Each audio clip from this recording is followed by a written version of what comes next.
ticketing? A ticket that works. Expect the expected. SeatGeek. This is the Dallas Cowboys Pepsi postgame show. Pepsi, proud partner of the Dallas Cowboys. Now, here's Zach Wolchuk and Bryan Broaddus. 3rd and 4, and they're going to throw it looks like. Locke is back in the gun. Pressured up the middle and sacked. That's Odigizua getting in on the party. 6 for the Cowboys today. 6 sacks for your Cowboys defense on Drew Lock as the Cowboys have made it 8 in a row against the New York Giants, and they get their first home win of 2024. Zach Wolchuk alongside the Super Bowl winning scout, Bryan Broaddus, 27-20. Cowboys get a Thanksgiving Day victory here at the Miller Lite Field Club. And, of course, we want to hear from you, 877-881-1053. The number to call, the number to text, 877-881-1053. I mean, Brian, we were talking at halftime. This one was 13-10. Cowboys offense had not done much of anything. They get a turnover. They cash in. Brandon Cooks with a 2-yard receiving touchdown from Cooper Rush to make it 20-10. Rico Dowdle then gets his first rushing score of the season, believe it or not, to extend it to 27-10 as the defense continued to play very, very well. The Giants responded in the fourth quarter despite a slew of injuries. Graham Gano made it 27-13. Then they went on an 8-play, 80-yard drive that resulted in an 8-yard Drew Lock touchdown run. Malik Neighbors with a really nice catch down the sideline. Thought, oh no, could this be reminiscent of the Washington game a week ago? Maybe that Lions-Bears game from earlier. But ultimately, Cooper Rush hits Brandon Cooks for a first down on 3rd and 2. That was it. That sealed the game, 27-20. Cowboys now 5-7, and the Giants now dropping to 2-10 on the year. Yeah, it was really a nice job by the Cowboys defense today, with the pressure. Kind of felt like, all week long the 4 or 5 days that we got to talk about this one until, the Thursday game. Talked about if you could find a way to control the Giants running the football. And they didn't really control Drew Lock running the football. That's been a problem really all year for quarterbacks running against the Cowboys. But they did control the running backs, Singletary, and then also, though, with Tracy.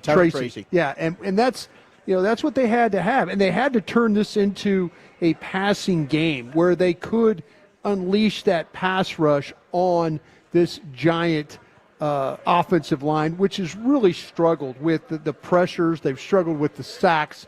It's one of those things where I was feeling good about that as the Cowboys were rushing, that they were going to be able to do some good, with Overshown on the blitz, Parsons on the blitz, Oso Digizua.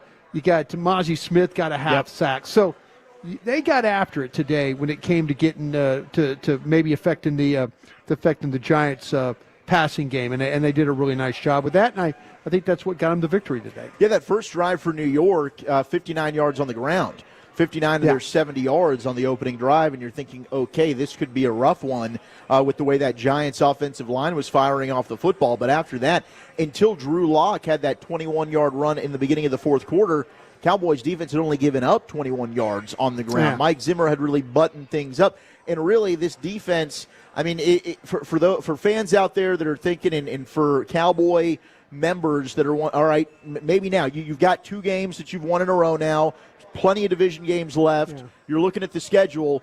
It's the defense that has you thinking they could compete with anybody because of how well they're playing right now. Yeah, that's the defense gives you the most hope right now. And, Cooper Rush is, he's going to play in a style that's not going to turn the ball over. I thought they caught a huge break. The fumble.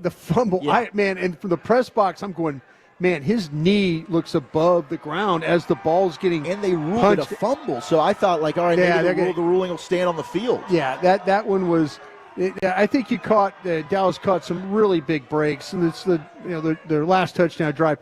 All the penalties that the Giants had 13 penalties in this game. And how many on third downs to extend Cowboy drives and to take away big plays for them? Yeah, it was just some critical penalties on the Giants. Yeah, but Cooper Rush is not going to do anything to mess up the game. He's going to protect the football, and when he does protect the ball, they win. When he has turnovers, they're going to lose. And so great job by Brandon Cooks coming back, making that third down catch. They needed somebody to come in there and be able to do that, and he was able to answer the bell on that. Turpin ended up being your leading receiver, 4 catches for 53 yards, but Cooks with that touchdown catch. Rico Dowdle, what a game. 22 carries, 112 yards, has the first rushing touchdown of the season for himself. Wow, we're all the way to, week 13? You finally get a running you got to go back to week 3 of last season. Tony Pollard doing it against Arizona. That's the last time the Cowboys have had a 100-yard rusher, as Rico Dowdle gets his first 100-yard rushing performance of his career. And the Cowboys' offensive line for the second consecutive week. Now, the Giants did lose Dexter Lawrence during the game. They lose Akeem Nunez-Roches during 2 of their starting defensive tackles. And we were kind of looking at each other up at the press box. Like, Rico Dowdle rips off a giant run of 22 yards, and then it's 3 straight passes and a punt. Yeah. But regardless, Rico ran the football well, over 5 yards a carry, and finished with 112 yards. Yeah, and just a super job. And you worried a little bit maybe about the wear and tear of last week's game and then coming back on a Thursday and then being ready to go. But he clearly answered the bell. Really a nice week of him running the football. I'm looking forward to seeing the tape and seeing how the offensive line did, especially at the right guard spot. But really, coming into this game, it was going to be about, hey, you can run the ball on this Giants defense, and that. But there was some really some nice runs by Rico Dowdle here, and then extending drives again for the second week in a row. As poor for the majority of the game, Cooper Rush did look, and the passing game did look. Hit a couple of big plays down the field. The quick wide receiver screen basically to Turpin that they got out there and blocked well. Jalen Tolbert with the big catch along the sidelines, but 7 of 15 on third downs. Giants were 3 of 12, and then yet again, second week in a row, you win the turnover battle.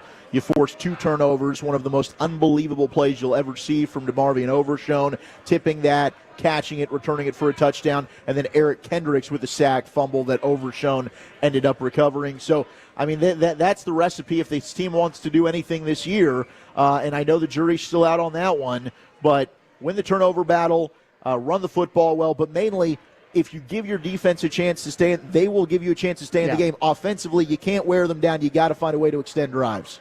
Yeah, but unfortunately, you took a huge hit in the secondary. Now we'll see what happens with Diggs, when we get back for the Cincinnati game. But you lost 3 players. It looks like, when you look at Butler and then the Wanye Thomas being out. Well, so really the last 2 weeks, you've lost your 2 backup safeties. Yeah, with Marcus Bell. Yeah, so Bell and Thomas, and now Butler being out. So and then Guyton leaves the game again. Yeah. So his was a knee and an ankle. Yeah. We'll see how all that plays out. When you have 11 days till the next time they tee it up. So, but it looks like to me those injuries in the secondary look significant. Happy Thanksgiving, everyone. It was a 27-20 Cowboys win as they hold off the Giants. Zach Wolchuk alongside Brian Broaddus here in the Miller Lite Club. 877-881-1053, the number to call, the number to text here, brought to you by Pepsi. Made for Cowboys watching. Do have a couple of calls. Let's go to our buddy Jim in Round Rock. What's going on, Jim? Happy Thanksgiving, buddy. Well, Chuck Broaddus, it's good to talk to you. Happy Thanksgiving. Before I get into the game, I just want to tell everybody how thankful I am for the both of you. I missed a little segment the other day, and you know how I feel about you and appreciate what that. you mean to this team. Hey, fellas, I was really happy with our running game today. It's good to see Rico Dowdle get the carries. He ran, I think, with a little bit more balance that he's run all season. He's that violent runner, so sometimes he get a little bit off balance. But very impressed with his running, keeping his shoulder pads square to the line of scrimmage and just powering through. So hats off to Dowdle. Bryan, remember it was 3 years ago, when 2 years ago when we were up at Green Bay and we needed that third down in old Tolbert. He couldn't get it, but sure. You said we need a guy that can get us a third down when we need a third down, and we got Brandon Cooks, and I think he delivered for us today. That was a big play at the end, but boy, I want to tell you, hats off on the defense. very pleased with DeMarvion Overshown today, making just some incredible plays. They're playing like a unit, and, boy, they were gassed on that last drive. They were just panting like dogs. And but, hey, it's a win, and these guys are believing in themselves, and good to see. Love to get a win on Thanksgiving. Love to get a win at home. So just very, very pleased. Nothing to really complain about. This was a good win. Wasn't a good team, but we faced. But you know what? They came out and played. So. Thank you, Jim. I appreciate it. That opens up a line 877-881-1053. The number to call, the number to text after a Cowboys 27-20 win. And getting some text, Brock Hoffman looking pretty good out there again today. And I know the players in that locker room love Brock Hoffman, and you've got to. I mean, you watch literally the fight that he gives down in and down out, adding some toughness, some grittiness. He's trying to fight people every single play. After the Rico Dowdle rushing touchdown, I saw him blow a little kiss to the crowd before he walked off. Quite the personality there, but the offensive line getting it done again. And then Mazi Smith now. Yes. We talked about it after the game against Washington. He played well against this Giants team the first game, but he is now starting to stack up some good games. That's really just what you want to see out of Mazi moving forward. Yeah, that's the thing with Mazi, and it's really about confidence with him. The ability is there, getting off the football, being disruptive. He's been really fortunate, too. They've had a couple of weeks here now where he's dealt with centers that play a little light at times, and I'm not making that as an excuse for him. I'm just saying, though, hey, if you get players that you could take advantage of matchups, by all means, but a lot of his play right now has been about confidence. And, and him going into that film room tomorrow and being really proud to watch that tape, his teammates to see the effort that he had. But you mentioned Hoffman as well. Yeah. That's just really a product of the Cowboys being able to run the football better. This is nothing in a slam against Zach Martin at all. Zach Martin wasn't healthy. He just was not healthy. And now you got a healthy body there at right guard. Terrence Steele, we'll see how he did, man. But they've been running the ball better because of the health at that right guard spot. Zach Martin, they were asking a lot of him. He was doing his best to deliver. He just couldn't deliver like he was before. But you get a guy like Brock Hoffman in there who's a little fresher, a little bit ready. He's always going to be ready to play. Tough guy. He's going to give you a day's work, and they've won 2 games with him playing right guard. Looks like Cowboys owner and general manager Jerry Jones will be talking with the media today. We'll hear from Mike McCarthy. We'll get Cooper Rush as well. A lot more to unpack as Rico Dowdle goes over 100 yards. How about this from Todd Archer? Rico, first Cowboy player with 100 rushing yards and a rushing touchdown in the same game since Tony Pollard in Week 10 of the 2022 season when they lost to Green Bay in Lambeau. That is nuts. All right. So much more to get to. We'll talk with Bobby Bell, Brad Sham, and, of course, your calls and text on a Thanksgiving Cowboys victory. You're listening to the Dallas Cowboys Radio Network. Every moment, every touchdown.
proud partner of the Dallas Cowboys. Brought to you by AT&T, the official sponsor of the Dallas Cowboys. Tito's Handmade Vodka is America's original craft vodka.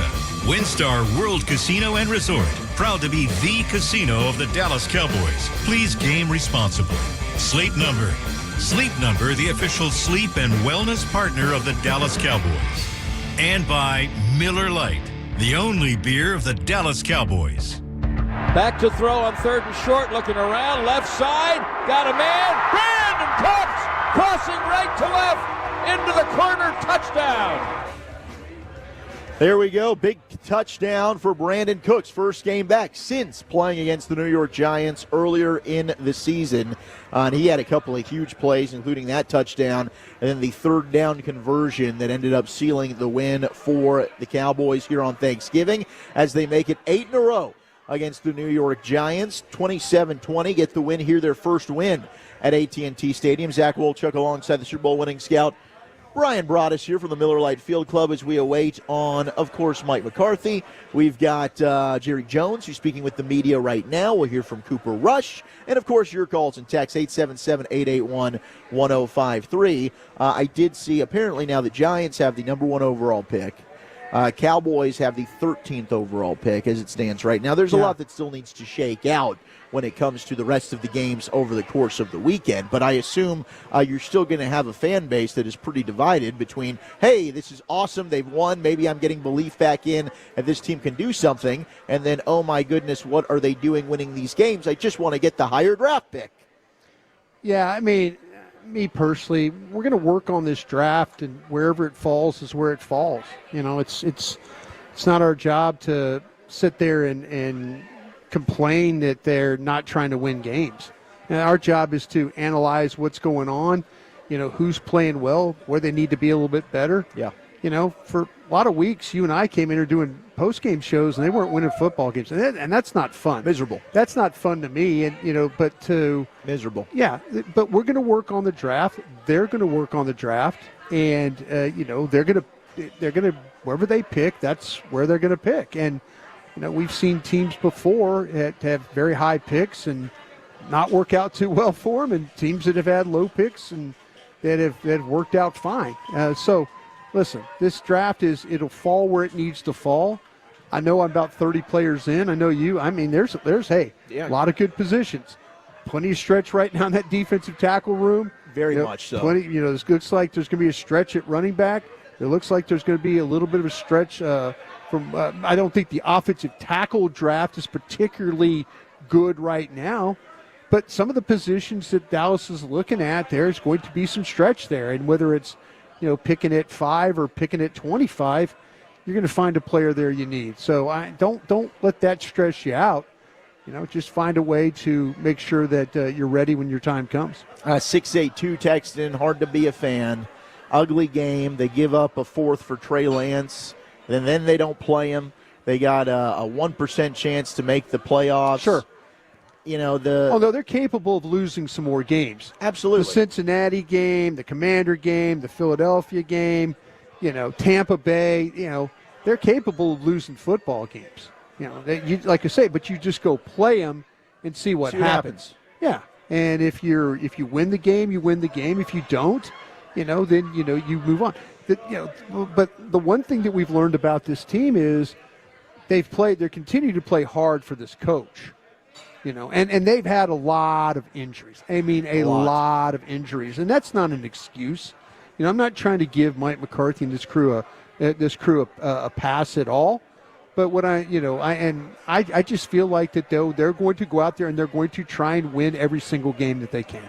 Absolutely. And wherever it falls, it falls. And a lot of the stuff that we talked about when it comes to a lot of the major injuries, you know, that was even before things were going poor, regardless, even with Dak in the offense, even before like Micah and DeMarcus Lawrence went down to injuries. Now you are getting a little bit healthier. Deron Bland back. Obviously a huge impact having Micah Parsons back. I was at the Star on Wednesday. And I saw Tank Lawrence working with Britt Brown. I'm walking past to get to our broadcast position, and lo and behold, there's Tank Lawrence running, you know, doing sprints, cutting, I was like going, oh, this looks like that he might be back before we know it. So, hey, all the plan was for him kind of after Thanksgiving. We'll see how that goes. So maybe you get some guys back. But some of these injuries, like I say, the fact that you've lost both your backup safeties, who are really good special teams players, boy, that's a hard one to swallow today. And a bummer for Josh Butler, who had been playing. He was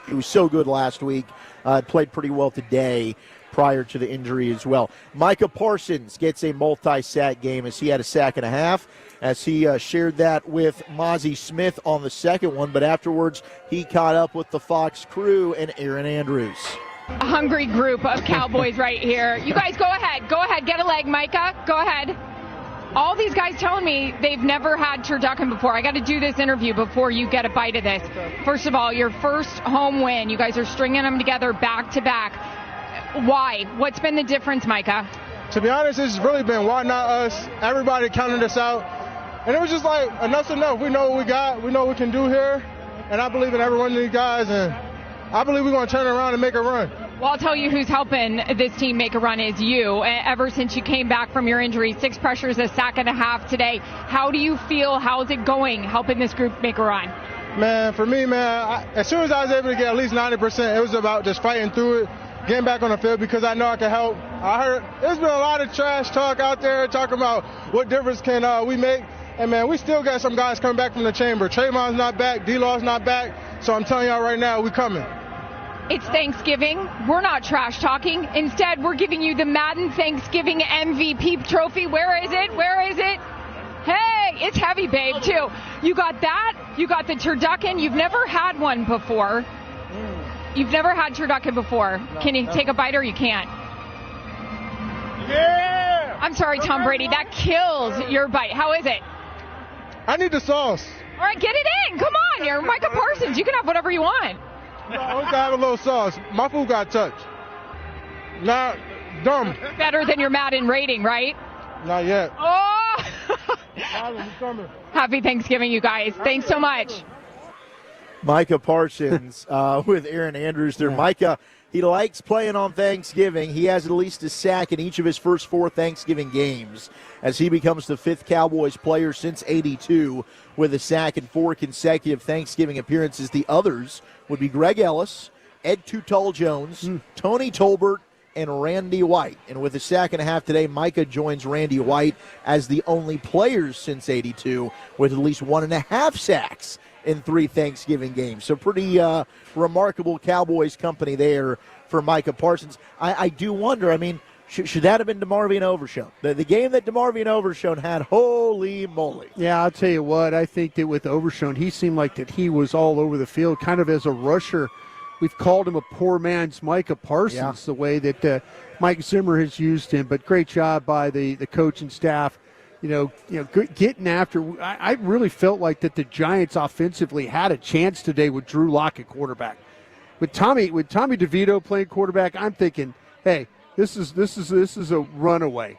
But they got after Drew Lock today on that front, and they took advantage of that Giants offensive line. But to your point, man, Overshown just makes so many plays. But Micah, I guarantee you, we watch this tape tomorrow, Micah will be giving those guys fits the way he moved around so much today. There was one play, Evan Neal isn't even out of his stance, and Micah's beating him around the corner. Yeah. It was unbelievable, the quickness that he had, but Overshown, a special player as well. Of course, we'll get to him a little bit later on. Let's get some of your phone calls, 877-881-1053, brought to you by Aristocrat. You just cheered for America's team on the field. Now see them on the reels. Cowboys-themed casino games developed by Aristocrat, now at a casino near you. Aristocrat, a proud sponsor of the Dallas Cowboys. If you've got a gambling problem, please contact 1-800-GAMBLER for 21 and over. Let's hear from Lewis in Dallas. Lewis, happy Thanksgiving. You're on the official postgame show of the Dallas Cowboys. All right, let's just go to AJ then. And AJ, what's going on? Hey, what's up, man? My son and I just left the game. Happy Thanksgiving to Cowboy Nation. Our defense is definitely Super Bowl bound. Our offense, Rico, he's good to go. CD, I hope he can at least catch a turkey leg tonight. That's it, man. Happy Thanksgiving. Glad to be at Tolo. Oh, I want to do a shout-out to my happy birthday to my number 1 Tolo in McKinney, Ken Marks. Let's go, Cowboys. Happy birthday. Thank you very much, and a happy birthday and a happy Thanksgiving to you as well. 877-881-1053. That is the number to call, the number to text, 877-881-1053. We'll hear from Jerry Jones. We've got Rico Dowdle, Mike McCarthy, who is talking right now. Of course, we'll hear from Brad Sham and Bobby Belt as well. Dallas Cowboys football will continue in a moment. Is your workplace on top of its game? For over 100 years, Pollock Aurora has been taking care of business, improving their bottom lines, and helping them grow with proven results that work. And this year is no exception. From keeping the workplace clean to custom packaging to shipping products and office essentials, Pollock leads the way in supplying everything Dallas workplaces need to do what they do. Backed by more than 10 decades of doing things right and moving companies forward, Pollock Aurora is where solved happens. Call 855-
Spicy. Right.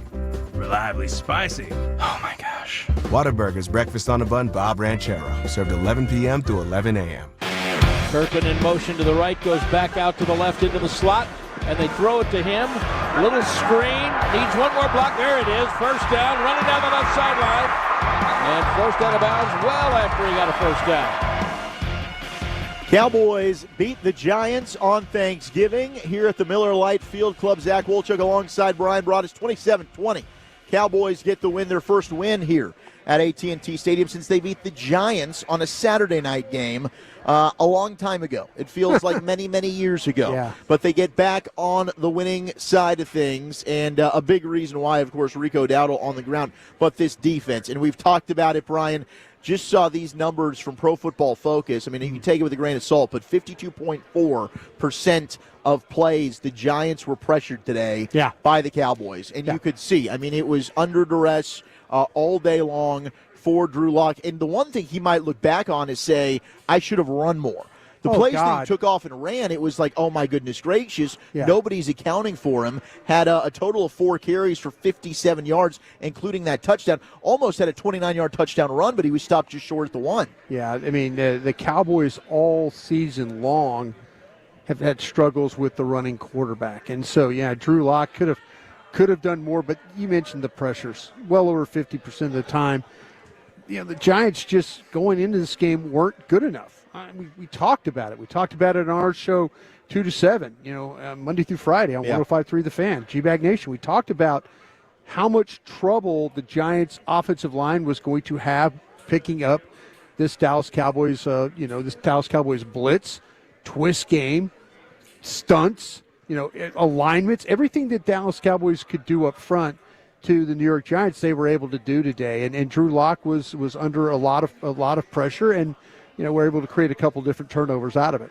877-881-1053, the number to call, the number to text. How are you feeling after this Cowboys win? They've won back-to-back now. They're 5-7 on the season. 877-881-1053 is that number to call, the number to text. But I do want to hear from Jerry Jones, who just caught up with the media post-game. Here was Jerry, brought to you by the National Medal of Honor Museum. Join the mission at mohmuseum.org and AT&T, the official 5G innovation partner of the Dallas Cowboys. To have those 2 wins back-to-back, but it's particularly great to win here at home.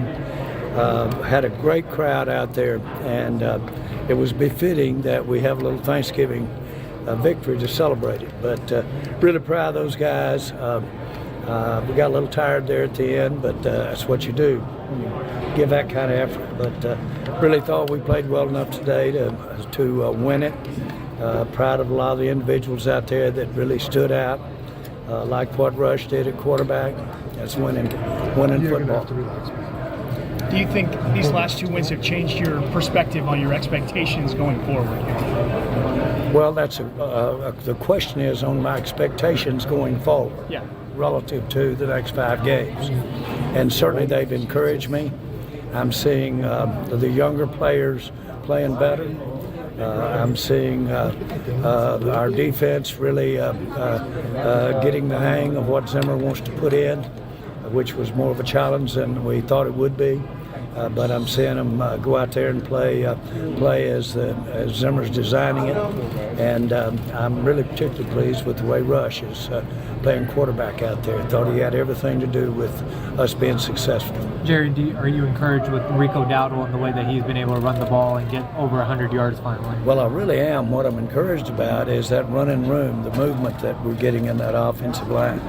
And that's particularly impressive considering the way we're having to use different players in that offensive line. So all of that's good. We've got a lot of young players out there that are getting a lot of repetition. That'll pay off for us and pay off for us really next week, pay off for the rest of this year. There was Cowboys owner and general manager Jerry Jones after a 27-20 Cowboys win over the Giants. Is Jerry liking what he's seeing in the running game? Hard to not like it with the way Rico Dowdle was running today and the movement that they were able to get. Did just get note when it comes to Dexter Lawrence, it is a dislocated elbow for the Giants defensive tackle, one of the best defensive players in all of the National Football League. He's not sure the timeline there for that. We are now joined by the voice of your Cowboys, the great Brad Sham. Brad, just to carry over what we talked about there with Jerry, the rushing game. I mean, geez, first time over 100 yards for Rico in his career, and first rushing performance since last year against Arizona. They go over 100. Yeah, let's keep in mind who they were playing against. But, yes, you can't take away what he did. But, I was really impressed with his patience. Yeah. Sometimes you are drawn to the violence with which he runs, but there were a lot of runs that he made, I thought, Zach, where he saw the hole, read the hole, and didn't rush getting to it. He kind of let it develop, and that was maybe 4 or 5 yards most of the time. So, sure, it's encouraging to do. It's great for everybody's morale. Let's not pretend that they're the best rushing team in the league, but it's an improvement, absolutely. Yeah, I just kind of feel like that at least there's some balance there. Yeah. The threat that the Cowboys, the Giants, you're absolutely right. Giants were struggling as a run defensive unit coming in. And it's good to see the Cowboys take advantage of that a little bit. But I want to ask you about this defense, and have they figured something out with Parsons and Overshown as like rush guys together? That have they figured something out? Has Zimmer kind of think, man, I could use both these guys? And maybe, because I was watching the other day, Brad, at the start, Tank working on the field over, looks good, running around out there. He maybe be back here pretty soon. But I'm kind of thinking, man, if you could create some more pressures with Parsons and then Overshown, that could be something that, with him and then also Lawrence coming back, that could help you even more. As you know, we watch the tape and then we'll kind of see. But one of the things that he's been doing, Zimmer I'm talking about, has been doing with Parsons is moving him around. A lot. And I think that is part of the key when you talk about pairing him with Overshown. Right. I really think that one thing he did very effectively today is use Overshown and Wilson as blitzers. Yes. Now, Parsons, Babe likes to say, he taught me this a long time ago. I laughed the first time he said it, and then I realized the wisdom of it. If you want me to tell you who's going to win, you have to tell me who's going to play. Who's going to play, yeah. So Micah Parsons being on the field makes a difference. It does. And now you have Overshown, can't help but be helped along by Parsons' presence. Right. Learns from him, but also the attention they have to pay to him. And now you're going to throw a Wilson blitz in there, and then every now and then you're going to get a rush from Odighi Zua. You get a blitz sack from Kendricks today. So you've got stuff now if they get Lawrence back. Right. And I don't know what Nealon's status I just felt like that maybe that game and then coming back and playing quick. Didn't help him. Got him. Yeah. Didn't help him. Yeah. But the question is how much did it get him? Right. But, as they get now, they can't keep losing corners. I think Diggs is going to be dealing with something all year. How about your two backup safeties? And lost them both on special teams. But they're key special teams players. Exactly. Yeah. And when you're not a good team, injuries tend to happen. It feeds on itself. Yeah. Dexter Lawrence today. Both teams just talking about the Giants. Absolutely. When you're 2-10, your whole team gets hurt. That's exactly right. Yeah. And so it's hard to know which is the chicken and which is the egg. Right. But,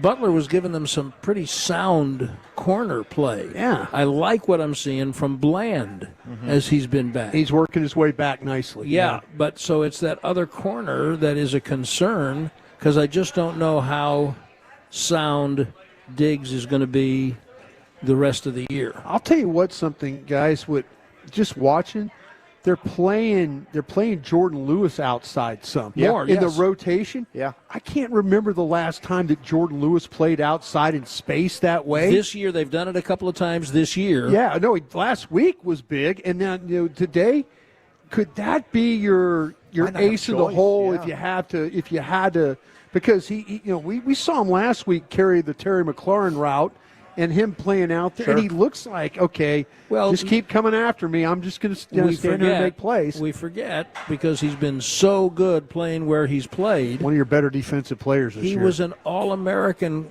outside cornerback at Michigan. Right. Now you're right. And You're so that's not new to him. No. And as long as Mukwamu can make a contribution in the slot. There you go. And there you then go. we'll keep an eye on Keemon Hall. And they keep just, plugging holes and see what happens. But, yes, I think Lewis can play wherever you need him. I think that he can do that. I think you could play him at 3 technique, and he'd probably make a tackle or two. He'd give you all he would find a way to beat the guard and get in the backfield. Unbelievable. Absolutely. Brad, you've gotten to call a lot of great individual plays throughout your career. But, that DeMarvion Overshown play, tips it, tracks it, catches it to the end zone, that was special. There aren't many that will be better than that. Turpin's play last week was pretty good with the spin move. Right. But Overshown's a special athlete, and he's just figuring out how to play the position at this level. Right. But it takes a special athlete to the first thing he did, Zach, was he just completely obliterated the running back that he was covering. Yes. Shoved him back, and then had the athleticism and presence of mind to track the ball, block the ball, track the ball, and the athleticism to run under it and run away. I mean, he's going to make a lot of plays like that over the years if he's able to stay healthy. And when you get into these off-season shows where you're figuring out about do you sign Parsons or do you trade Parsons, or then you have to think about what would you look like if you had Parsons and Overshown. Leofau's going to keep getting better, and you add some more pieces along the way, and those are things to consider. You know what I've noticed about Leofau, other than the great hair coming out of the back of his helmet? Phenomenal hair. Every time there's a turnover, he's on the field. He is around the ball. He's like there's a turnover, and he's either diving in there or holding somebody off to get to the ball. It's funny. He plays like a lot of base snaps. But every time there's a turnover, fumble, it's on the ground. And, there's 35 diving around in there trying to get something happening. I think that they knew what they were doing when they drafted him. Yeah, they love him. They really did love him. And he's got a real high motor, and he's so different off the field. And now here's a little fun fact. You ever heard him sing? I heard he's really good. And matter of fact, Kendricks told us he's really good. So we had him on the Cowboys Hour 2 weeks ago. Christmas carols? No, I talked him into singing I think it was Tennessee Whiskey. It was Tennessee Whiskey. Yeah. That was his favorite Oh, song. wow, okay. Now he says to me, Josh Butler's a better singer. Wow. And so I was talking to Butler on Tuesday, and I said, hey, Leofau says you're a better singer. He said, oh, yeah, I am. And he's a musician, okay, Butler. And so I told, hope Butler's okay, but I told Butler, I said, I'd like for you and Leofau kind of get together. And one day in the next couple of weeks, just do a little collab, just improvise a little something, and we'll have some fun with it. That would be I was brilliant. thinking you were going to have brilliant. a holiday album. A holiday album. Could do that. I'd love to do it. Yeah. Could do that. Brad, anything else before we let you out of here? Really happy for a long weekend. I think enjoy it. I think they need it. They need to figure some things out at left tackle. I don't know how much of Chuma Edoga they can play. He did fine today. Yeah. But I think Guyton's a little bit of a worry. Mm-hmm. More ways than one. Yeah. Maybe. I think they want to really not move Tyler Smith. No,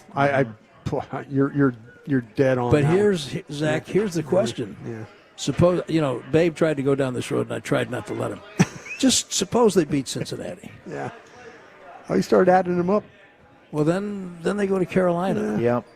Now, is it worth it for a 4 or 5 game stretch to kick Smith out to guard and put a tackle and put Bass in at guard if it means you can continue to run the ball?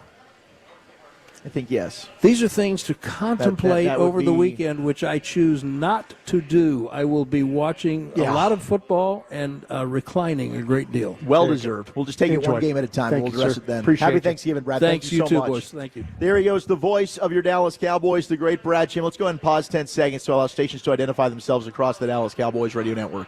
Your turn it on, leave it on. Home of America's team is 105.3 The Fan. Hello, baby. KRLD-FM and HD1, Dallas-Fort Worth. An Odyssey sports station.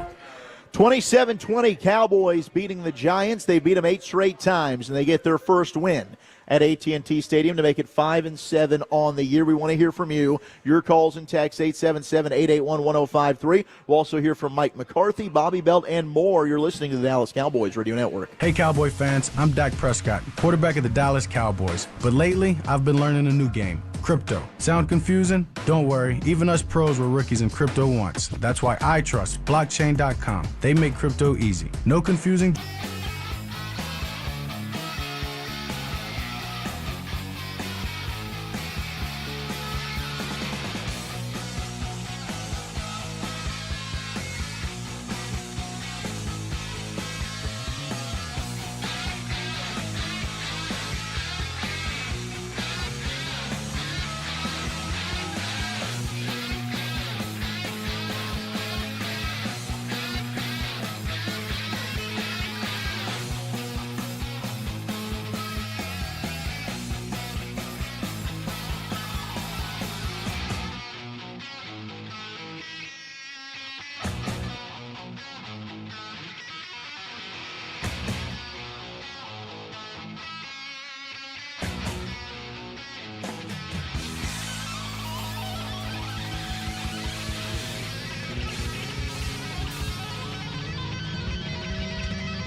Ford, your North Texas Ford dealers.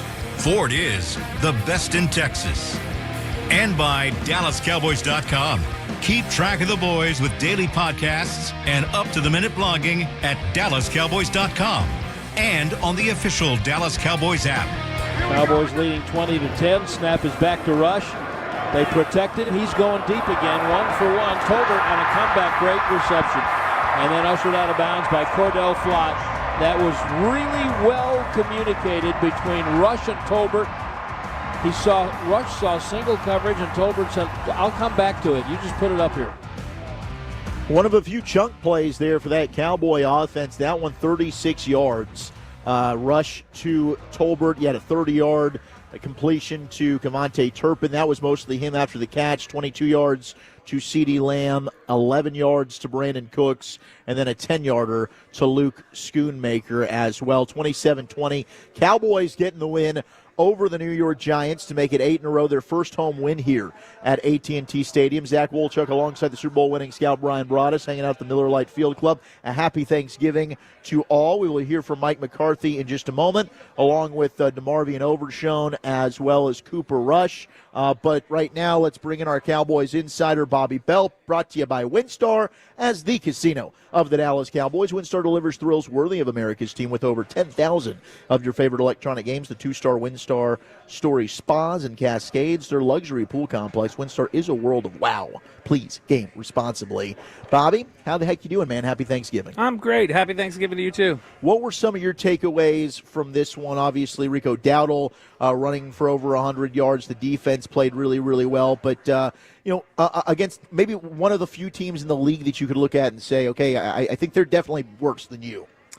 Yeah, I mean, I think that Dallas is probably better because, I mean, just from the fact of, forget the talent for a sec, that's a Giants team over there that has looked like they've quit. And I mean, that's the thing, maybe not today, but just in general in recent weeks, they've looked like a team that doesn't have a lot of interest in fighting for their coach or each other at this point. And so I think that's a big difference right there, is that Dallas just has not quit yet. That was one of the things we talked about during the pregame. But, no, I mean, it was a good game for, the pass rush. I thought some of the guys on the offensive line, particularly the right side. Yeah, you like Steele in this game. You're talking to me in the elevator coming down. I thought Steele had some really good moments, and I thought he worked well in tandem with Brock Hoffman on some stuff. And so, I think that Dowdle was really good. Dowdle was running with a lot of, decisiveness, and I thought that he was seeing things quickly. And this is why I think Dowdle and others have talked about the idea of, let's get me going. Let's commit to this a little bit. I don't know what the numbers were, but I would guess. I remember he ran for the 22-yard run, then he had the 18-yard run, and then I felt like they went 15 plays without handing the ball to him. Oh, that there was a time there right before the end of the half that they refused to get in field goal range. Well, then he racks off the 22-yarder, and then they throw the ball 3 straight times and punt. So there's a little bit of I don't understand the thought process sometimes with when the running game's going well. They still don't seem to want to commit to that at times, but. No, a good game from your running game and a good game in large part from your defense. A lot of injuries in this one. Yeah. Okay, this is the question I now have for you there, Robert. Mm-hmm. And Brad Sham brought this up, and I think it's a good point. Him and Babe Laufenberg were talking about it on the broadcast. You're kind of finding your way in a territory of winning a couple of games in a row. You're 5-7. If you're the team, do you go ahead and put Smith at left tackle and then put TJ Bass at left guard and go try and win games that way? Yeah, instead of playing Chuma Edoga at left tackle. Sure. If they look at it and they say that they think they can be competitive, I think that's going to get sorted out for them. Honestly, I think that you're talking about Cincinnati. That's still a really talented team. They haven't lived up to it. They've been very disappointed this year. But there's a lot really of good offense, but they've been bad on defense. Very bad on defense. Yeah. But there's but they're going to win the quarterback battle. We know that. Yeah, quarterback right? battle, and look, they can attack a lot of your vulnerabilities.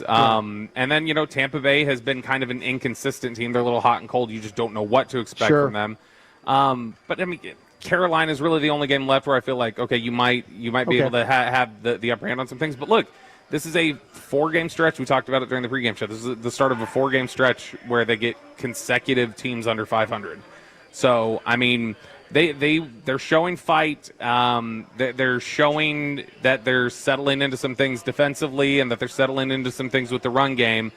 Even with that a little bit, you were starting to sweat it a little bit at the end. Right. You know, feeling like if Brandon Cooks doesn't make that diving catch, Giants are getting the ball right back with, 2 minutes left and an ability to go tempo a little bit.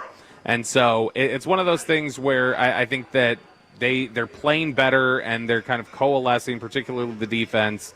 And, they might be able to win a couple more. And so if that's the case, they might say, hey, our best chance is with Tyler Smith going to left tackle, particularly because what was the term they used for Tyler Smith when he was drafted? Left side player. Okay, they didn't want to call him tackler guard. They want to call him left side player. This is the reason why I bring it up. And I like what Babe and Brad were talking about there.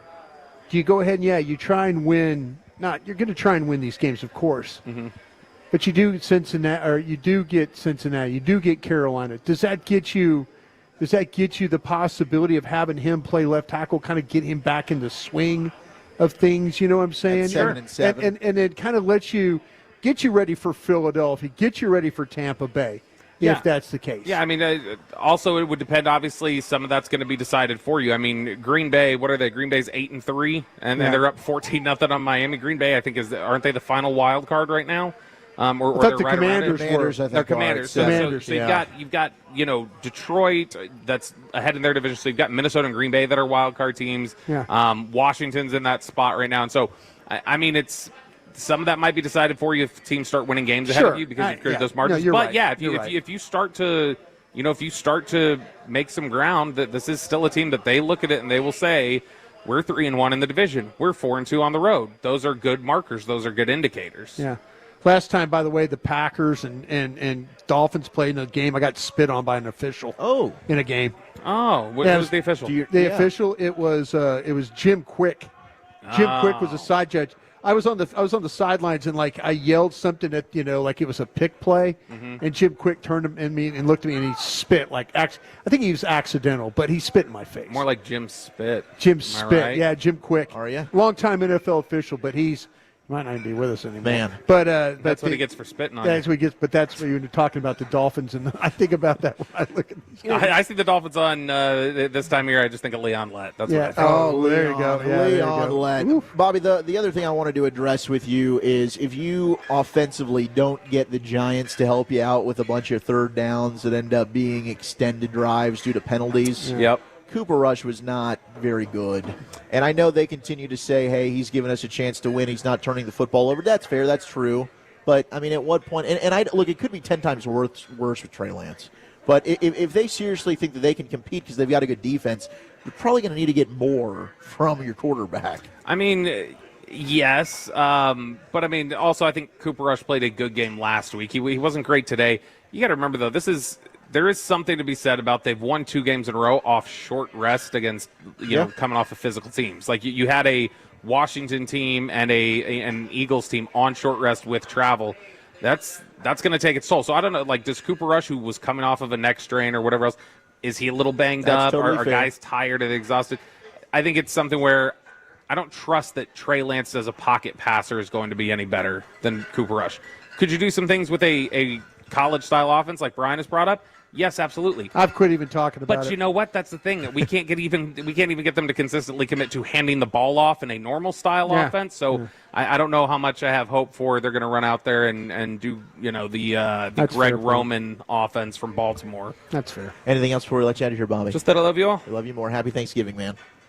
There he goes, our Cowboys insider, Bobby Bell. He didn't say Happy Thanksgiving to you back. He didn't. He's a jerk, but we know that about Bobby. Yeah. I mean, you should see the texts. They love him to death. 877-881-1053, the number to text. The number to call, they don't. That was sarcasm there, Brian. 27-20, Cowboys get the win love the star over with the me Giants.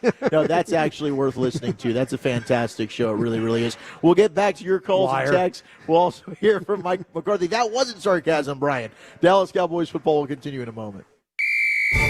It's football season. Grab your Dallas Cowboys gear at JCPenney. If you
that locker room and a 2-game winning streak? And I know the players have talked this week about winning out. Have you allowed yourself to go that far?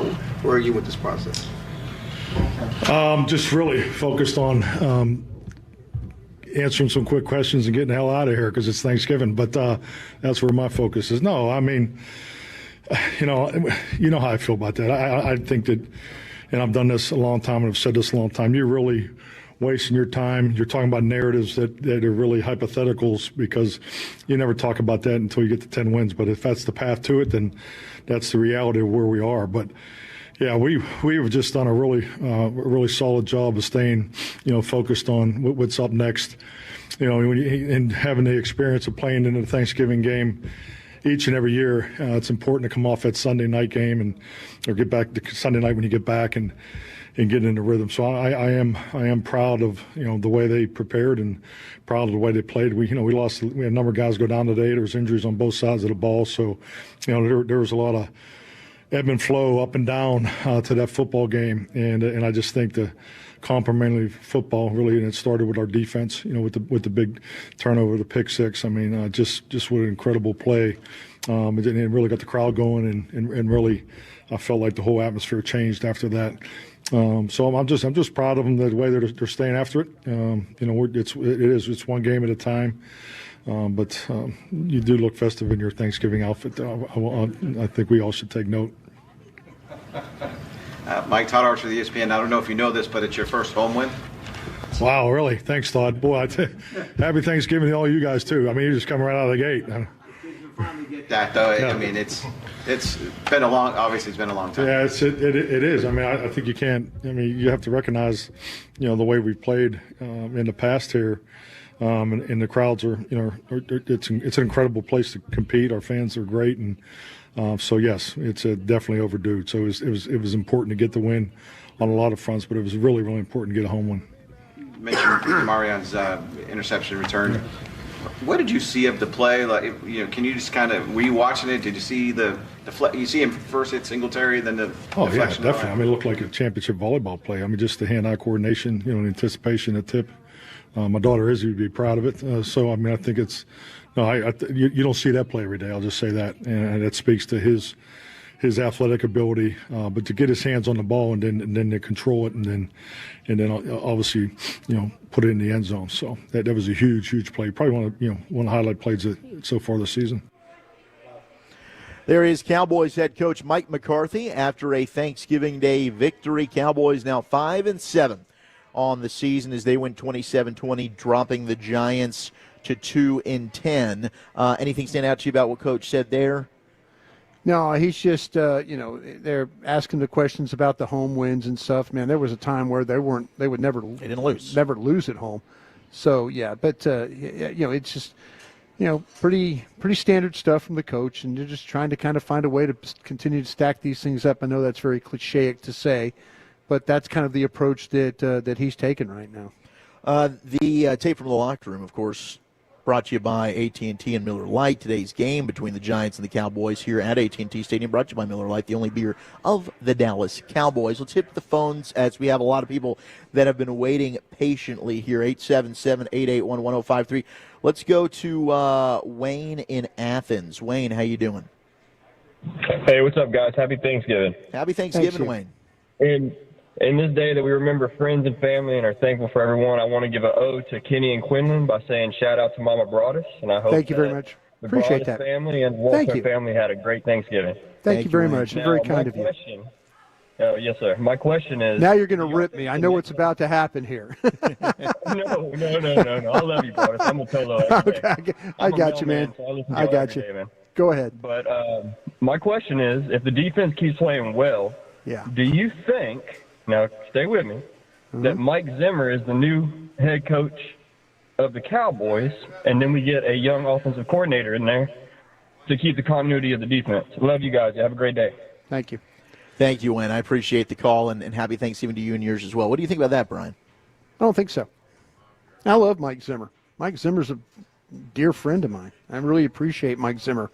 Been through a lot with Mike Zimmer. I don't feel like that if somehow, some way they, I think it's either going to be Mike McCarthy or a new guy. That's who I think it's going to be. I don't think it's, but I'm not. I don't necessarily think. I know that Jerry Jones thinks the world of Mike Zimmer, and what Mike has done, but I just don't. I just kind of feel like that they might go in a different direction there. Now, could Mike Zimmer stay over and be a part of a potentially a new regime? We're a ways away from that right now. I mean, you'll figure that out after the Commanders game, and just wait and see what happens. But I kind of feel like that they would probably look in another direction there, if that's answering the question the best of my ability. And you're probably right. I mean, I could definitely see it being more likely.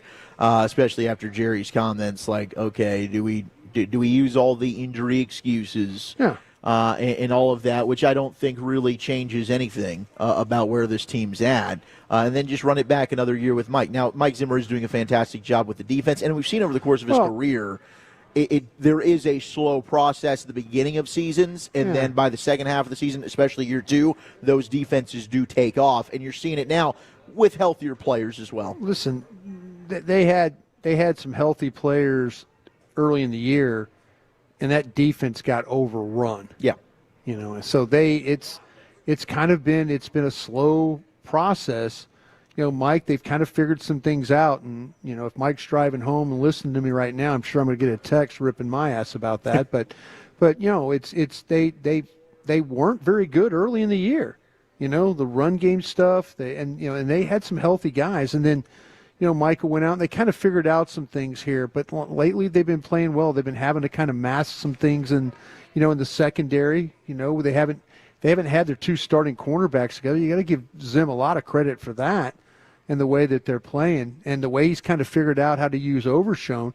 I think has been really, really good too. But there's been some games where they could have been a lot better. And they weren't, and I'm glad to see they're kind of figuring some things out now. The pass rush certainly helping out the secondary there as well. That's been a nice remedy for that. All right, let's go to Randy in San Antonio. Randy, happy Thanksgiving.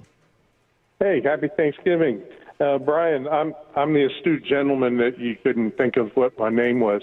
I heard you talk about me a while back, but I called you about the scheduling a couple of games ago. But I'm fascinated on where we're at right now because I can see them stacking some wins together. And I can see Washington looking over their shoulder. It wouldn't surprise me if Washington loses to Tennessee this week. In that last game of the year, that could be a win and get in. So it's really, I'm thinking now if we win, we win. If we lose, we win. Because if we lose, we get higher draft pick. If we win, we stay alive. Yeah, I appreciate the call, Randy. I think there's a lot that are conflicted with all of that as well, but that's why you play it out.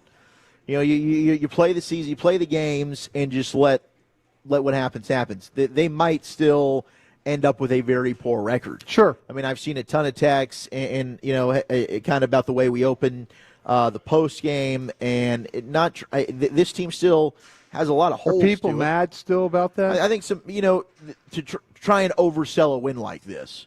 I think the Giants helps you out in a lot of ways. Giants are a bad football team. You beat a bad football team. You beat one of the few teams that's probably worse than you. The Giants helped you extend drives by third down penalties. That's what you're supposed to do. You're supposed to beat bad football teams. They turned the football over. You didn't. Penalties. How many penalties they had? Unbelievable amount of penalties, right? Yeah. So, I mean, they did. They were able to beat a bad football team today. But that's their job. 100%. Their job is to go out and beat who's ever on their schedule. And, everybody can get mad about that. They don't give a damn what you think, to be honest with you. They're going to keep trying to win games, whether they have to play 2 games in 4 days, 5 days, whatever it is. They're going to kind of, that's a tough feat to do. And they just pulled it off. Beat a team that's a division contender, and then they beat the last place team in the division. Right. Two wins in 5 days. I think you have to give them a lot of credit for that. You can be pissed off all you want as a fan. They don't give a damn what you think. They really don't. They don't care about you and your thoughts about your draft picks and all that stuff like that. They're going to go try and win games, and wherever that drafting order falls for them, and when they say Dallas Cowboys are on the clock, that's where they're going to pick. Yeah. So, folks, get over it. They're going to keep trying to win games. Yeah, I mean, they are. That's what professional athletes do. And they're going to look and see, hey, we're not eliminated from this thing right now. They're not. So we're just going to keep chipping away, taking it one game at a time. I 100% get the fan base, like the 214. A lot of them are fans that haven't experienced a championship. And I get that. They're likely not going to get one. And I can relate with that. There's been a lot of teams that haven't experienced championships here lately, too. And I'm not making an excuse for them, But, that's the problem. The problem is, though, they won 12 games. They had the second overall seed last year and just completely pooped in the bed. They pooped. Second overall seed. Chance to just get through that thing and get to the championship game and then go from there. Completely pooped in the bed. That's the team you need to be mad at right now. That's the team you need to be mad at. Because that team right there had everything set up. This one is dealing with injuries. They've lost their quarterback. They didn't play particularly well during the season. And now you're mad at them because they're trying to win football games. Folks, make up your mind out there. All right, more of your calls and texts, 877-881-1053. We'll also get DeMarvion Overshown, Rico Dowdle after two massive Thanksgiving Day games for them. You're listening to the Dallas Cowboys Radio Network. Miller Lite is brewed with great taste and only great taste. The Miller Brewing Company would like to issue a correction. Miller Lite...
Cowboys, brought to you by AT&T, the official sponsor of the Dallas Cowboys.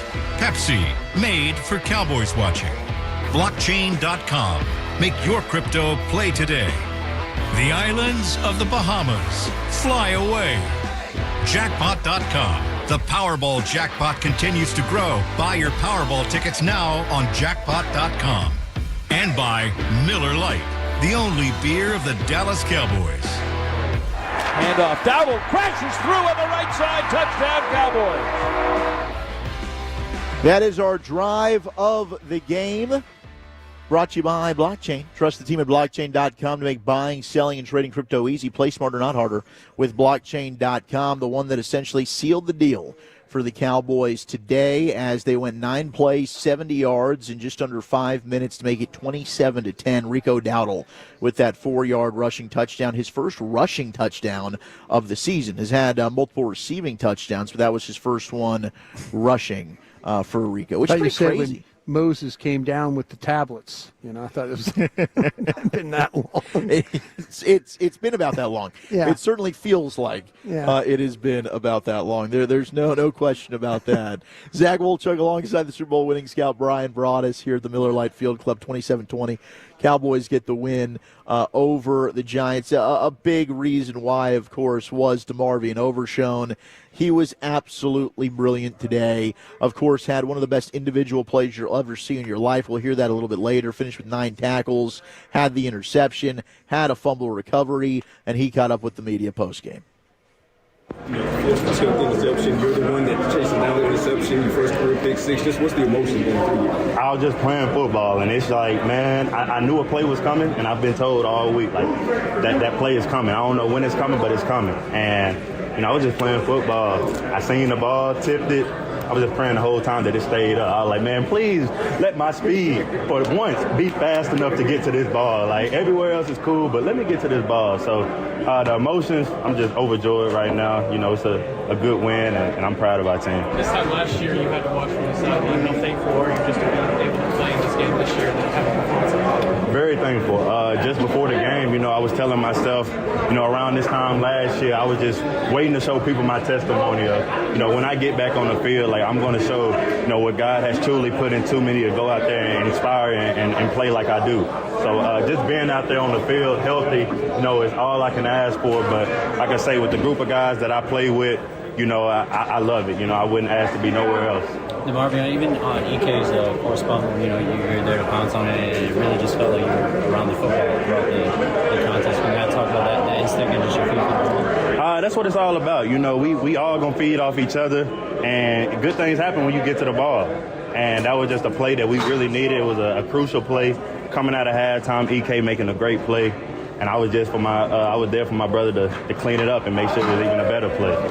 Third consecutive games, the defense has really come out, fast start, but also played good football for the majority of the game. You guys are starting to kind of piece it together. 6 sacks today, almost 15 quarterback hits. What does it say about this locker room as far as defense is concerned? Just what's happening on the night? Hey, we feeling that groove. We feeling that groovy. Exactly what we talked about leading up to the season, getting all our guys back, getting comfortable within Zim's system, and he trusting the 11 guys that's out there. So, we feeling real groovy, and I'm excited for next week, 'cause I know he got some more stuff cooked up for us. Feeling real groovy there, DeMarvion Overshown post-game, and I do think that, really understanding and knowing the system now, that's been huge. I mean, you can see the different blitzes that Zim's been able to dial up. I mean, having Donovan Wilson's blitzing off the edge, and you're stunting Micah Parsons back inside. He's got a free rush up the middle. Drew Lock's now got a rollout. Boom. There's Donovan Wilson right there. Some of the creativity also with DeMarvion Overshown, as we've talked about. I mean, he's able to now dig into the bag, start to unleash new things every week based on the opponent, and you're starting to see that pay off. To me, obviously it helps to have Micah Parsons back. It's going to help to have Deron Bland. Maybe Diggs gets back. Maybe DeMarcus Lawrence. But I do think the fallback is, and I don't want the injuries to be an excuse why this team makes no changes, because this team was struggling pre-injuries in a lot of areas. But I do think now really understanding what Mike Zimmer wants to do, having everybody on the same page, that's why you're starting to see this defense really start elevating every week. Yeah, it took a lot of young guys to kind of get their nose bloodied a little bit, but they've guys like Mozzie Smith, we talked about him, Oso Digizua playing for a contract, Parsons, Overshown. I mean, you're starting to see, Butler. These guys, it didn't look good early. They weren't good enough, and they've found a way to kind of pull things together. They're going to get Tank back. Like I said, I was going to do Cowboys Break the other day, walking down the hall, and I looked out there, and Britt Brown was he had Tank, and they were full tilt running that thing and moving and cutting, and I was like, whoa, okay, maybe there's another one come back, and if you can get Diggs to come back, you got to fix this offense though. Yeah, you got to fix it, and it would be great if Dak Prescott was your quarterback right now, but he's not. But they have got to figure out how to be able to finish drives better than they have. And Mike has got to figure out the run game stuff. I mean, how about that? I mean, he was a throwaway play, a 2nd and 21, and they run a draw and they pick it up, and he's just trying to get yards so he can throw the ball. But if you sit there and ask Cooper Rush to throw the ball 30-something times, 40 times a game, you're not going to be very good. No. You're just not going to be very good. And they have got to figure that out. And they've got some teams ahead that are probably will punish them if they don't score enough points or get enough, or sustain enough drives to score points. Well, and it'll start Monday night against Cincinnati. Yeah, I mean that's definitely a team that you could get into a track meet with, and are you able to even compete on that side of the football? I think that question remains to be seen. I'd lean towards no. You're not going to be able to offensively. Tampa Bay, no Philadelphia. doubt. I mean, Philadelphia. That game, and then we'll see what happens with the Commanders the last game of the year.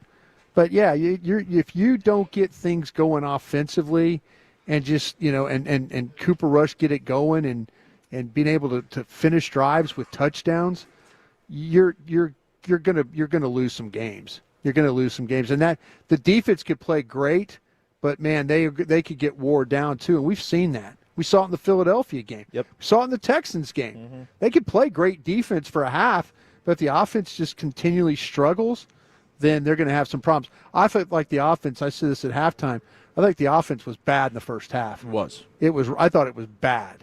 And, but that's part of not having your quarterback, though, too. All right, let's go try to get another call in here, 877-881-1053 on the official postgame show of your Dallas Cowboys. Let's go out to Chuck in Tennessee. Chuck, happy Thanksgiving. How are you? Hi, man. Thank you for taking my call. Cowboys fan for 57 years today. Good. So Don Meredith threw a bomb to Bob Hayes, and I was love at first sight. There you go. But here's the thing I want to talk about real quick. The Giants are going to have the worst record in the NFL. They will. What if they pick Shadur Sanders as quarterback? Yeah. And their new head coach is prime time? What do you guys think about that? Chance they pick Sanders. I don't think Deion Sanders is the next head coach of the Giants. I don't. Now, let's be honest. I mean, depending on Joe Shane is still the general manager. He was in Boulder this week. I saw some clips of him talking to Deion, and he was checking out the talent there but I do not think that Deion Sanders will be the next coach with the New York Giants. They could very well draft his son, but we might be in a situation where we were like with Eli Manning and the San Diego Chargers at the time. They you draft this guy, and we're not going to play there. This could be Giants history all over again. I don't think, like I say, how does Shadur Sanders, if he's the number one quarterback taken in the draft, not go to the team that's taken him?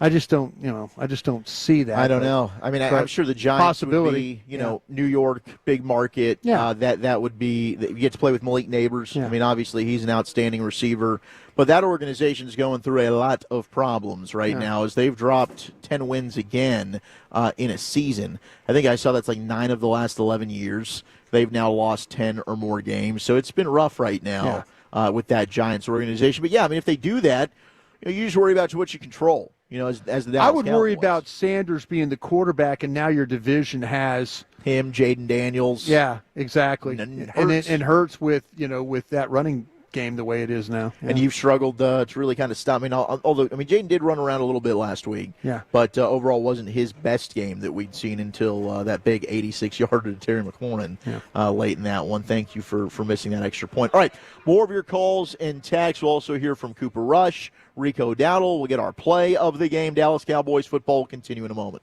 The Dallas Cowboys Pepsi postgame show continues. Pepsi, proud sponsor of the Dallas Cowboys. Brought to you by Bill Nunnally, behind every great company.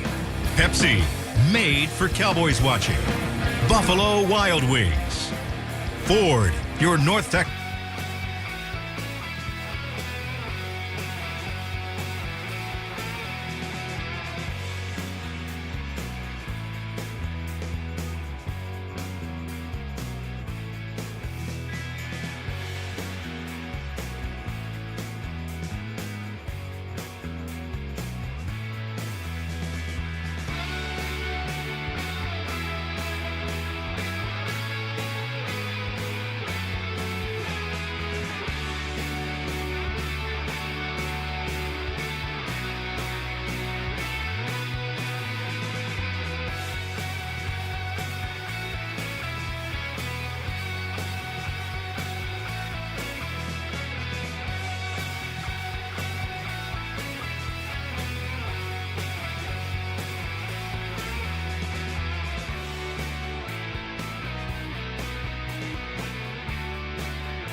On 18 miles of uninterrupted coastline. Go to visitportaranzas.com and get acquainted with the island life.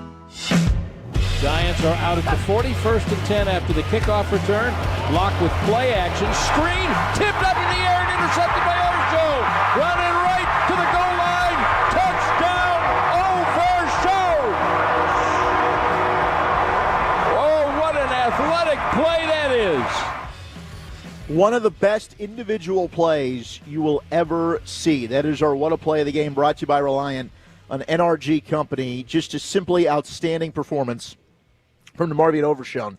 And that play where he blows up, I think it was Tyrone Tracy Jr., then he tips the ball in the air. No, it was Singletary. Was it Singletary? Yeah. Tips it, follows it, picks it, boom, to the house. And some of the space tackles that he made, I mean, just the ability to close, the length to extend, bring ball carriers to the ground, recovered another fumble. I mean, it was quite the day for DeMarvion Overshown. But that play, it was reminiscent of what you saw DeMarcus Ware do against the Eagles and Donovan McNabb, against Michael Vick and the Atlanta Falcons. Just one of those special individual defensive plays where, I mean, he's wrecking a play all by himself in a multitude of different ways. Tell you what, he's one of these kids that you could play him at so many different spots. And that's what makes him unique. The fact that he was a safety at one time in college, then a linebacker, it just shows you that these types of guys, when you have them, and I'm happy that Mike Zimmer and the staff have kind of figured that out about him. He's basically a rookie. He didn't play at all last year. We saw him in the preseason, and we were thinking, my gosh, this guy is incredible. And then for him to work the way he has, him, Britt Brown, those guys to get back, and he just plays at such a high level. But his ability to play so many different spots and be great at all those spots is a credit to him. Unbelievable. Overshown, first Cowboy defender with a pick six and a fumble recovery in the same game since Roy Williams did it in Washington in 2002. Crazy. I was part of that game, yeah. Absolutely. I didn't remember it, but I was there. That year, Cowboys also beat Washington right here on Thanksgiving Day. Sure did. That was when a little tiny Zach Wolchuk got to be in attendance, got to go into the radio booth and meet Brad Sham and Dave Laufenberg for the very first time. Did you? I was wearing an 84 Joey Galloway jersey, Brian Broaddus. I'll tell you what, who tricked you into that? My grandfather did. Did he? They did, you trade 2 first-round picks and you give the guy a lot of money. You're thinking he's going to be a trade good player. One, not two. But, I just I'm won. repping the Joey Galloway. Babe turns around and says, is that Jay Novacek? I said, Yeah. no, I wish. Yeah. But at that moment, I thought to myself, this would be fun. I'd like to be doing this one day. And able to fast forward to 2024. God, we were not very good. To be a part of this is pretty special. But no, those were awful I days. was sad a lot. Those were the days you were just trying to get a win. Yeah, and they did. We won that day. We were last Thanksgiving. We were getting wins so that Seattle didn't have a better drafting position. Is what we were trying to Good. do. Try stack up those. That went from 8. Those 2 picks were 18 and then 7 the next year. Gosh. Unbelievable. Dang. All right, let's hear from your victorious Cowboys quarterback, Cooper Rush. Who Sean Alexander and Corn Robinson. Yeah, no kidding. All right, we don't need to go back down and live that again. Trust me, it's a nightmare. Oh, geez. And then Dwayne Goodrich ends up being the first pick in the third round. Okay, let's get to second. Cooper Rush. Yeah, second round. There you go. Maybe the third would have made you feel better. Here's Cooper. Not at all. Cooper, just talk about the feeling in this locker room. 2-game winning streak after you having those 5 losses, and what's the belief now? Yeah, we just needed that one last week, kind of get the ball rolling. We, felt that victory feeling in the locker room post-game last week, and really proud of everyone on a short week. It's always tough, always hard. And another game of complimentary football, turnovers turned to touchdowns, defense playing well in the first half again. So I think everyone's kind of coming together, feeling good about it. I speak people are talking about winning out. Is that a feeling, a real feeling in this locker room? Y'all can get back in this playoff thing about winning out? Yeah, that's always the goal, and just on to the next one now. Tommy Irish, DallasCowboys.com. Cooper, having Brandon Cooks back out there, what did that do for you as a quarterback in this offense? It's big. I mean, a veteran guy, it's, made big catch after big catch throughout his whole career. Can do a lot of different things, receiver-wise, and showed up today in big moments. Touchdown, great catch running through the ball there, and then the last play at third down, kind of put it out there a little too far, but he made a great play, and sometimes it comes down to that. Newey Scruggs, NBC5. Can you just speak to being able to play out here on Thanksgiving Day, national audience, and getting a win? Yeah, it was cool. It was special. Been here on a lot of Thanksgiving days over the years, and finally getting to start one and play one was cool. You have turkey bowls when you're a kid, and you get to go have a real one today in the NFL. It's pretty cool. It's a lot of fun, and then obviously the win makes it even better. Boots, what kind of those? Boots? Boots, what kind of those? I don't know. Good question. Got him, where? Kimosabi, some boot store. I don't know. I actually don't know what they are.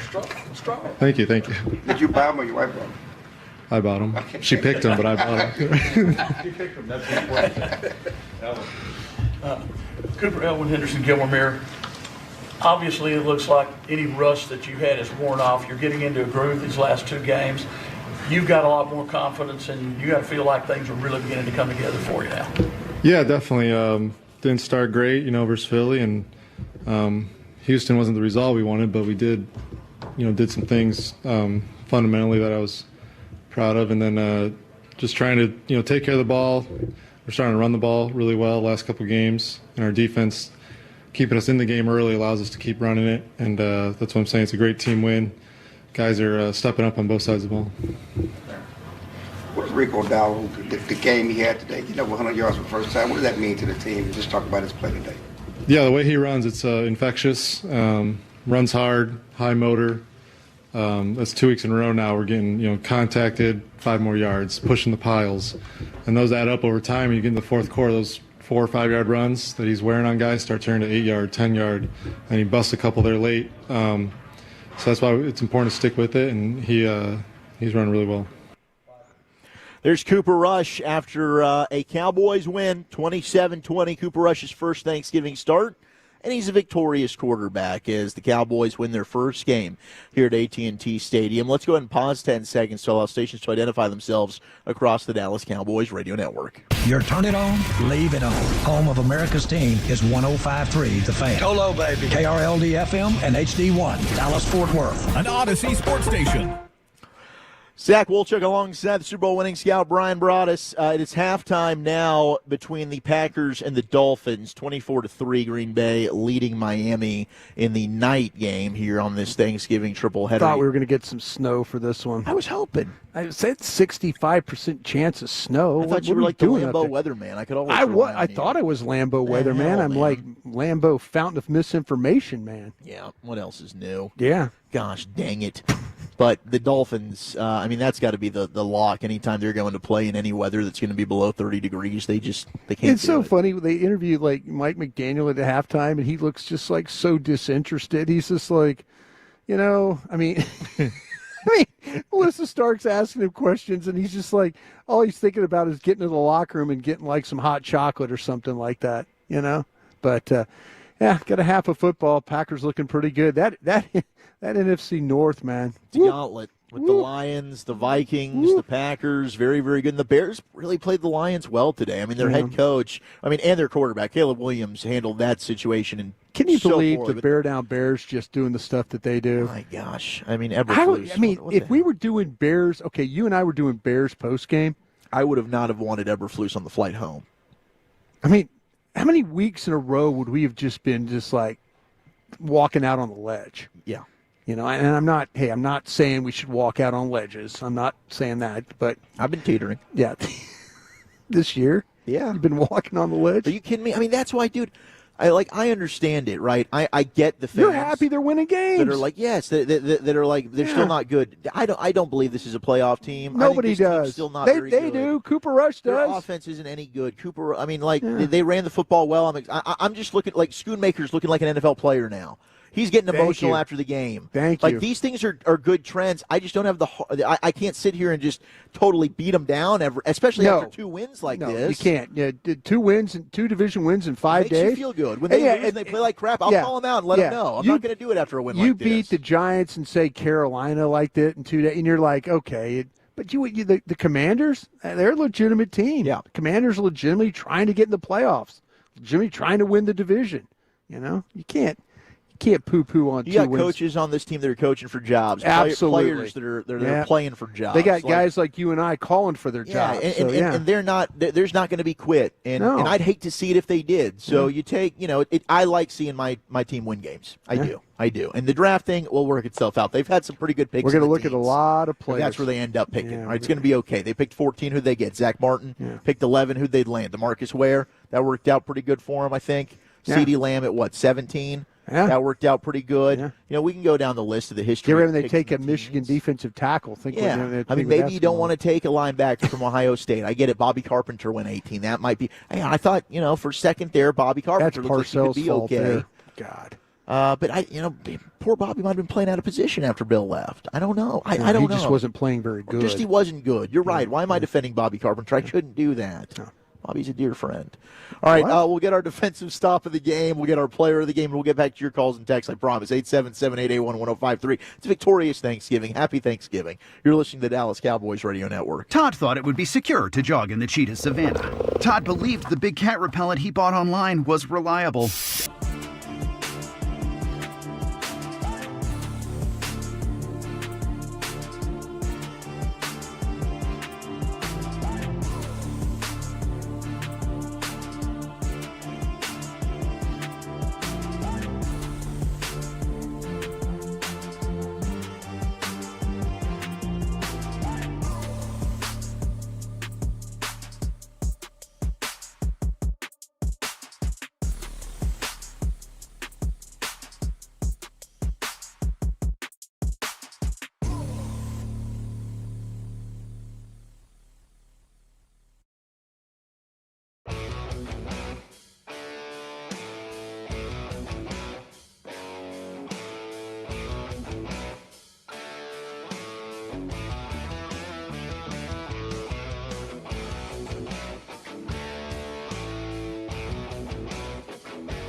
The program can be completed in 12 to 24 months. UNT, a proud partner of the Dallas Cowboys. Blocked in the gun. Snap is back. He runs up the middle, and they're going to stop it short. The ball came out, and I think the Cowboys are on it. Block tried to escape up the middle one time too many. There it was, our defensive stop of the game. Eric Kendricks over the middle with the blitz, gets the sack, the fumble, and Overshown there to recover it. Big turnover. The Cowboys were able to cash in on the Rico Dowdle touchdown there to put themselves up and extend their lead even more. And this Cowboys defense continues to get better and better. A big reason why all season long, you could make the case, I would, Jordan Lewis maybe their best defensive player. I think he's having his best season in the history of his career right now is Jordan Lewis, and he caught up with our 3-time Hall of Famer, Chris Arnold. Jordan, first of all, congratulations. How does it feel to win these back-to-back? It feels really good, bro. We've been working our tail off, and I'm excited to, get back to work, but it feels good to go out there and come and get a win. Can you talk about the defense being more of a takeaway defense the last couple of games? It seems like there's been a big difference. You guys are gelling and adapting to the new defense. Yeah, so we just believe, you know what I'm saying? We're getting some pieces back. We got DB back. Hopefully we get Trey back. Praying we get Trey back. And Mike he's eating, man. That defensive line is in prime form, and we getting takeaways. So it's looking like how we used to play. So we're believing in each other, and we're going out there playing good ball. And finally got 10 days to heal up. What do you think? God bless, man. God is good, man. So hopefully we get a lot more guys back healthy, and we can go out there and get a win against the Bengals. Happy Thanksgiving. Happy Thanksgiving, Chris. CA with Jordan Lewis, who, again, was fantastic today, had 3 tackles, but he's playing outside. He's playing nickel in the slide. I mean, anything that they've asked Jordan Lewis to do this year, he's been absolutely brilliant. Jordan Lewis, and I was trying to remember, it might have been the times at Michigan, when we watched him play so many years ago, him playing on the outside. Last week he's having to play on the outside because they're trying to make sure they take care of Bland and and his reps and all that, and they've been a little bit nicked up at the position out there, and he's had to play more on the outside than he has ever in his career here with the Cowboys, and he just takes the challenge. He does not back down from trying to do whatever they ask him to do, and so you got to give him a lot of credit for how well he's played, and he's been consistent every game. Yes. That Jordan Lewis I don't think Jordan Lewis is yet to have a game where you say that's a bad game for Jordan Lewis. No. Like there would be times where, last year against Carolina, thought Adam Thielen was really good against him, right? Like there would be some games like that. Then he'd bounce back, have a big-time turnover for you. But this year, I don't think there's really been a weak spot, to your point at all, when it comes to Jordan Lewis, who is going to be one of those free agents at the end of the season, along with also Diggy Zua, who continues to play really, really well for the Cowboys. All right, let's get back, try to take some of your phone calls before we wrap things up here at about 9:30 on the official postgame show of your Dallas Cowboys, 877-881-1053. Did I see like a fiddle halftime performance? Lindsey Sterling. Oh, is that who that is? Yes, I've actually gotten to see her live at is she a South fiddler? by Southwest. She is a violinist. Fantastic. I guess she did the halftime show. You're going to play in Texas. You got to have a fiddle in the band. Do they that like lead their guitar, their violin there in that's what she does? Green Bay? I thought they were going to have the polka. The polka group, yeah. All right, let's go to Brunson in Arlington. Brunson, happy Thanksgiving, man. You're on the official postgame show of the Cowboys. It was a good Thanksgiving. Little Krampus energy, and we need to talk about what's wrong with C. All right, he had 3 drops today, and you go back to the Curtin game, he put his hands down, didn't even try and catch the ball. To me, that's just disgraceful. You're wearing 88, you're not playing up to it. You think Pearson, Irving, Dez would have tried and catch it?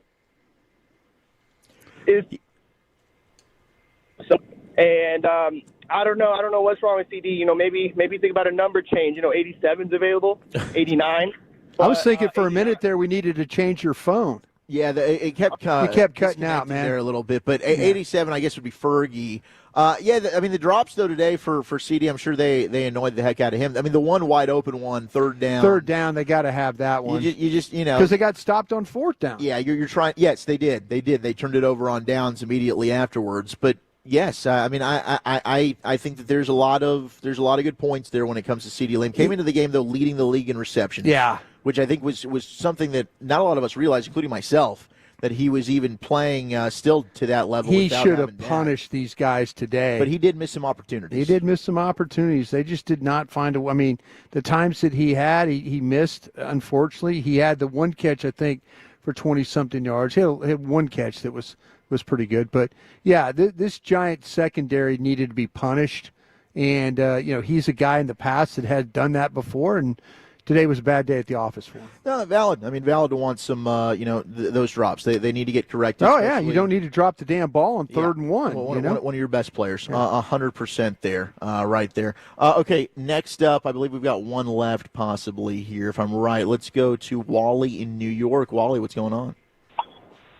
Hey, guys. I just want to keep it positive off that last call. I know maybe CD had a little bit of an off game, but listen, those things happen. And I just hope going forward the defense just keeps it going with the intensity on defense and getting pressure on the quarterback. I think let's just take it game by game, and we'll take it how it is. And sure. Listen, I want to thank you guys for doing what you do. You guys do a great job, and happy Thanksgiving, and go Cowboys. Love you guys. Thanks. Thank you. Appreciate it. Happy Thanksgiving. That's all you can do, man. I mean, everybody can get mad about, the position, the team. The team's not, they're not good. They're just not, I'll put it this way.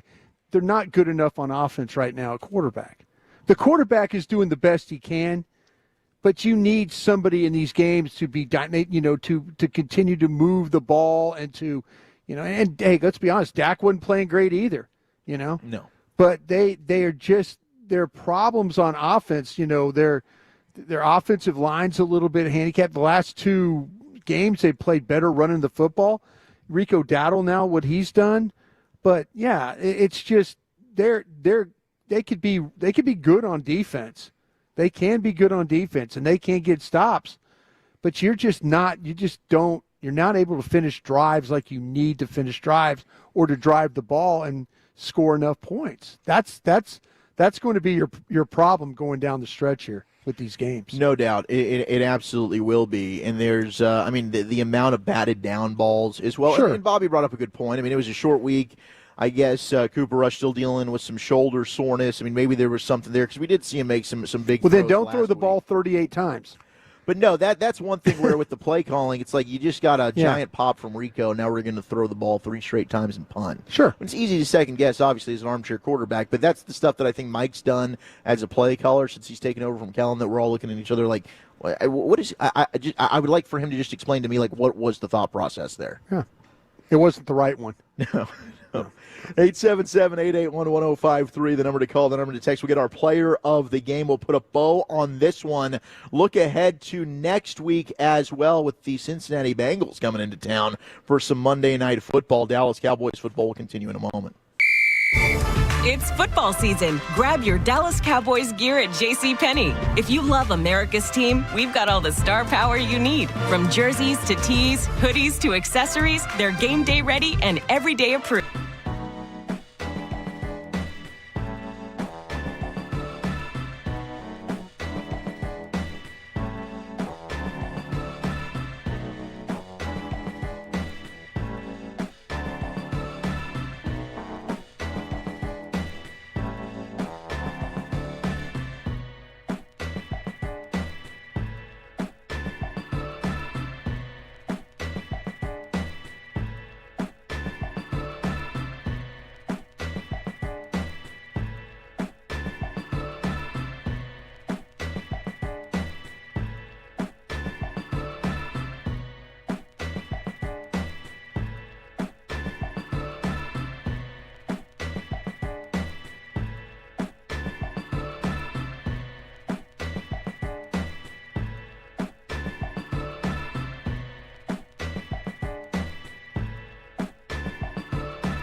behind every great company. United Ag and Turf, the official ag and turf equipment supplier of the Dallas Cowboys. American Airlines, proud to be the official airline of your Dallas Cowboys. And by Ford, your Texas Ford dealers. Ford is the best in Texas. And they have the ball after the punt at their own 39, and the handoff goes to Dowdle. He shreds tacklers. He runs through more. He has more than 10. He's got a first down all the way down to the Giants' 45. Rico Dowdle, Cowboys' first rushing 100-yard rusher since Tony Pollard did it last year against Arizona. First Cowboys running back to have a 100 yards rushing and a rushing touchdown since Tony Pollard did that back in Week 10 of 2022 against the Green Bay Packers, as Rico Dowdle is our player of the game, brought to you by Jack Black. Want to use what the pros use? Jack Black is the official men's skincare brand of the Dallas Cowboys. Visit getjackblack.com today. And afterwards, Rico Dowdle will catch up with our buddy Chris Arnold. Rico, you guys handled up. Congratulations on the big victory. Yes, sir, man. Appreciate it. You know, it was definitely big. And you guys, I guess you can kind of say you dominated them, even the score was close. Because you talk about how the game plan was. You get to get 100 yards rushing, but you also had some balance with the passing attack as well.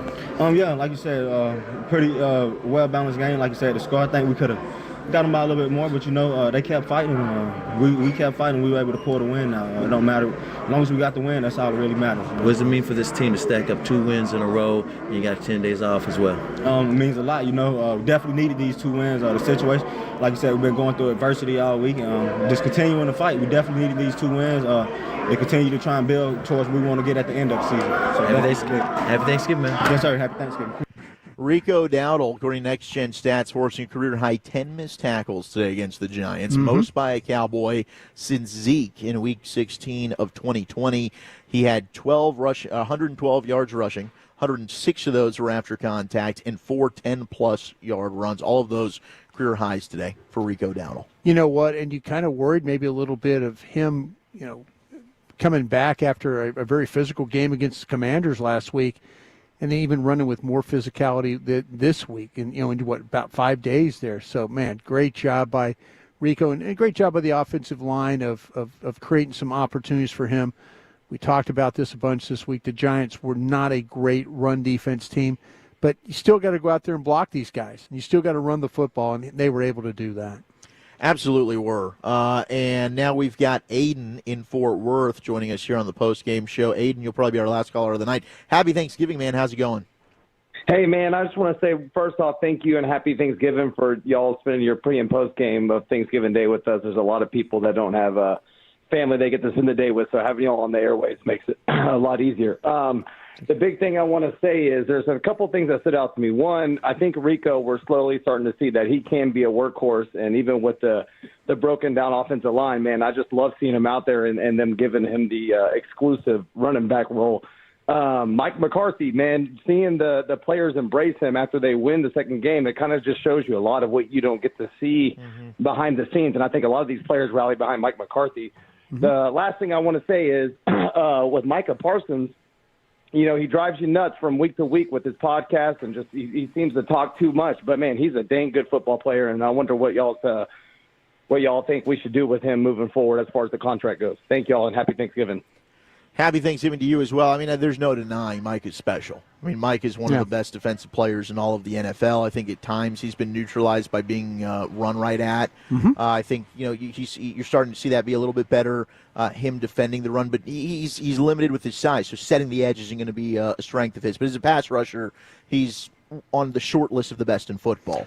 Yeah, they're going to have to figure out the $30 to $35 million a year that's going to cost to keep him. So, you know, that's something you want to try and negotiate. I mean, they've got franchise tags they can use. Yeah.